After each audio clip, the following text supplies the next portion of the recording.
আমার সামর্থ্য অনুযায়ী কাউকে খাওয়াইতে গেলে কখনো কৃপণতা করি না। কেন এই কথাটা বললাম, চলুন ভিডিওটা শুরু করা যাক। হ্যালো এভরিওয়ান, আসসালামু আলাইকুম। প্রতিদিনের মতন আরেকটা নিউ ব্লগ দিতে আসি। তো কে কোথা থেকে ভিডিওটা দেখতেছেন, আশা করি সবাই অনেক ভালো আছেন, কমেন্টে জানিয়ে যাবেন। তো যাই হোক, এই যে প্রতিদিনের মতন আমার একই রুটিন। সকালবেলায় আগে তাদের খাবার টাবার দিয়ে ট্রেগুলো পরিষ্কার করে দিয়ে পরে হলো করতে হয়, কারণ আমি ট্রেগুলো সকালে পরিষ্কার করছি, এগুলো হচ্ছে দুপুরবেলা খাবার দিয়েছিলাম। তো যাই হোক, এগুলো পরিষ্কার যতই করি ততই নোংরা করবে, কারণ প্রতিদিনই পরিষ্কার করি আলহামদুলিল্লাহ। আর এদিকে হলো এই যে কেন কথাটা বলছিলাম, গতকালকে আমি আল্লাহর মেহমানদের 6 জনকে খাওয়াইছিলাম। তো আমি 2 পাতিল ভাত রান্না করছিলাম, গরুর মাংস প্রায় 2.5 কেজির মতো রান্না করছি। তো মোটামুটি অনেক তরকারি রয়ে গেছিল। পুরুষের রিজিক কবে বাড়ে জানেন? যখন সে নিজের স্ত্রীর জন্য ভালোবাসা দিয়ে খরচ করে, স্ত্রী ছোটখাটো আবদার রুচির পূরণ মতো করে, পুরুষের করে তেল দা ভাজা ছোট ছোট করে রাখছি। তো ভাবছি এই ভাতগুলো তো আর ফালানো যাবে না, যেহেতু গরুর মাংস ছিল। তো সামান্য আবার হলুদ গুঁড়া, মরিচ গুঁড়া, ধনিয়া পাতা একটু করে সব কিছু দিয়ে আবার একটা খিচুড়ি রান্না করে ফেলাইলাম।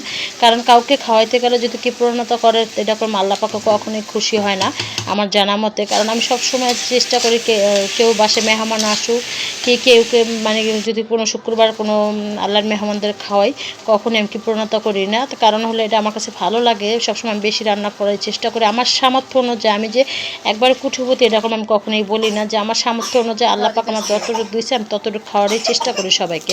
তো যাই হোক, এই তো ভাত ছিল এক পাত্র, অনেকগুলো গরুর মাংস ছিল। তো ভাবছিলাম যে এগুলো ফালাই দিলে তো আল্লাহ গুনাহ দিবে। এই জন্য হলো 2 রকমের ভর্তা করছি, চিংড়ি মাছ ভর্তা, শুটকি ভর্তা, আর হলো গুঁড়া মাছ চচ্চড়ি করছি, আর ঢেঁড়স ভাজি করছি, আর 1 পাতিল খিচুড়ি। আবার সাদা ভাতও রান্না করছি আমার ছেলের জন্য, ছেলের আবার একটা মাছ ভেজে দিয়েছিলাম।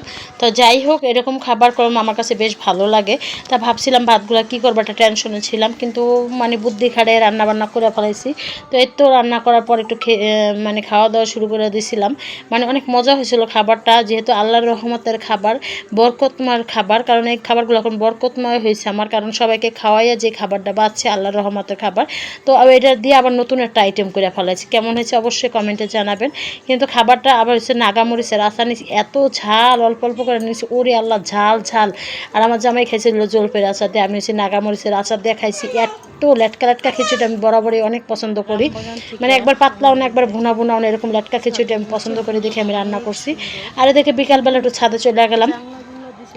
ছাদে যাওয়ার পর হলো এই দেখেন সুন্দর একটা ভিউ আসছিল। আসলে এই ছাদ বাগানটা আমি অনেক মিস করব যখন আমার এই ছাদ বাগানটা থাকবে না। আমি হয়তো সবচেয়ে একটা বড় ভুল করছি, যেটা আমার নিজের বাড়ি না, একবার আমি কল্পনা করি নাই যে গাছগুলো আমি রাখতে পারবো কিনা। কিন্তু এখন অনেক খারাপ লাগে যে গাছগুলো ছাড়া আমি কীভাবে থাকবো, কারণ প্রতিদিন একবার 2বার আমার ছাদে যাওয়াই হয়। আর এই গাছগুলোকে আমি এত যত্ন করতেছি, এতই করতেছি, কোনখানে একটা পাতা মরে গেছে, কোনখানে কি আর নতুন নতুন কিছু পাতা গজাইছে কিন্তু। তো এই পাতাগুলো গজানোর পর হলো সুন্দর করে দেখেন মালবেরি ছাড়তেছে, উফ কি যে একটা শান্তি। এরকম গাছগাছালিতে আমি যে কবে আমার নিজের মতন করে গাছগুলোর আমি যত্ন করব। মানে এখন তো নিজে ঠিক আছে, কিন্তু এখন তো যত্ন করতে গেলে একটা টেনশন হয় যে কখন জানি বাড়িওয়ালা 15 দিনের টাইম দিচ্ছে, কখন জানি আবার বলে যে গাছকে এখনো সরার নেই, মানে এরকম একটা টেনশন। মানে এরকম করে যত্ন করার একটা ভয় পাইতে। সবাই ভালো থাকবে, সুস্থ থাকবেন, আল্লাহ হাফেজ, আসসালামু আলাইকুম।